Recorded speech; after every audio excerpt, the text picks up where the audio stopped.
Hello دوستوں، کیسے ہیں آپ سب؟ امید کرتا ہوں کہ آپ سب لوگ ٹھیک ہوں گے۔ ناظرین، ابھی تک آپ نے میرے چینل کو سبسکرائب نہیں کیا تو میری آپ سے ریکویسٹ ہے کہ میرے چینل کو سبسکرائب کیجیے اور مجھے سپورٹ کیجیے۔ ناظرین، یہ واقعہ ہے ایک اصول پسند انسان کا۔ ناظرین، قطار میں کھڑے لوگوں کا جی بہلانے کے لیے ایک سیاہ فام شخص اپنے کرتب دکھا رہا تھا۔ میوزک بج رہا تھا اور کرتب دکھاتے دکھاتے لوگوں سے روپے بھی بٹور رہا تھا، مگر کسی کو مجبور نہیں کر رہا تھا کہ کوئی اسے روپے دے۔ ناظرین، ساحل سمندر پر جہاز، کشتیاں اور فیرے کھڑی تھی۔ دور سے اسٹیچو آف لبرٹی اور سمندر کے دوسرے کنارے پر عمارتیں دکھائی دے رہی تھیں۔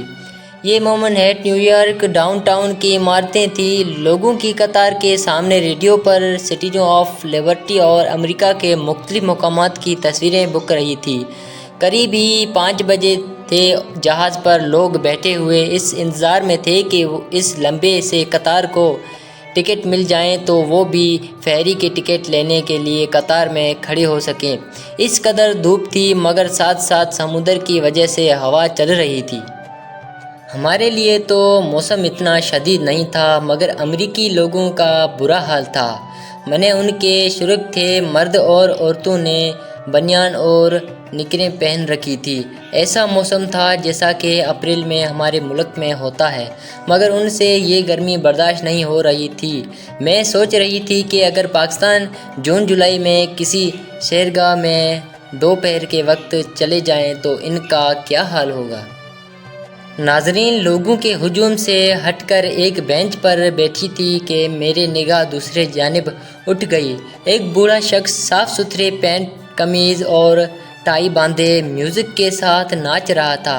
اتنا ضعیف تھا کہ وہ بشمکل اپنے پاؤں میوزک کے ساتھ اٹھاتا۔ قریب جا کر پتہ چلا کہ وہ بھکاری ہے۔ ایک ڈبہ اس کے میز پر رکھا تھا۔ لوگ اسٹیچو آف لبرٹی کی ٹکٹ لینے کے لیے جب وہاں سے گزرتے تو کچھ ڈالر اس کے ڈبے میں ڈال جاتے۔ ناظرین، بھیک مانگنے کے لیے وہ ان تک محنت کر رہا تھا۔ اتنے مہذب بھکاری جو کسی سے سوال نہیں کر رہا تھا کہ مجھے اللہ کے نام پر کچھ دو۔ لوگوں کی مرضی پر چھوڑا ہوا تھا، چاہیں تو کچھ خیرات کر جائیں۔ مجھے رہ کر خیال ستا رہا تھا کہ اگر وہ لوگ بھیک بھی مانگتے ہیں تو اس کے لیے انہیں محنت کرنی پڑتی ہے۔ وہ بھی لاچاری کے سبب وہ بھیک مانگتے ہیں۔ اور ایک ہمارا ملک ہے کہ اچھے خاصے ہٹے کٹے لوگ محنت مزدوری کرنے کے بجائے بھیک مانگتے ہیں، اور جوان عورتیں چھوٹے چھوٹے بچوں کو گود میں اٹھائے صدا لگاتی ہیں، اللہ کے نام پر کچھ دے دو۔ ناظرین، تو کہتے ہیں تمہارا بیٹا سلامت رہے، بیوی تو حج کرنے چلی جائے، تیرا شوہر جیتا رہے۔ اگر اتنے دعائیں سننے کے بعد بھی آپ کچھ نہ دیں تو وہ بد دعاؤں پر اتر آتے ہیں۔ جو من میں آتا ہے بکے چلے جاتے ہیں۔ بد دعاؤں کے خوف سے لوگ انہیں کچھ نہ کچھ ضرور دیتے ہیں۔ اگر کہیں کہ بیوی کام کرو گے تو 100 بہانے بنائیں گے۔ اتنے چھوٹے بچے کے ساتھ کام کیسے کر سکتے ہو؟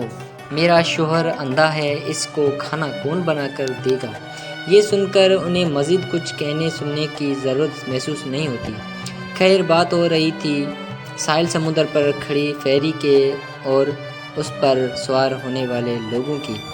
وہ نہ جانے کتنے گھنٹے سے قطار میں لگے ہوئے تھے۔ ان میں جینے کی امنگ تھی۔ وہ ہر لمحے کو مفید کر کے لطف اندوز ہوتے ہیں۔ وہ صرف آج کا سوچتے ہیں، یہ نہیں کہ برسوں کے بعد کیا ہوگا۔ مستقبل سے بھی بے نیاز زندگی گزارتے ہیں۔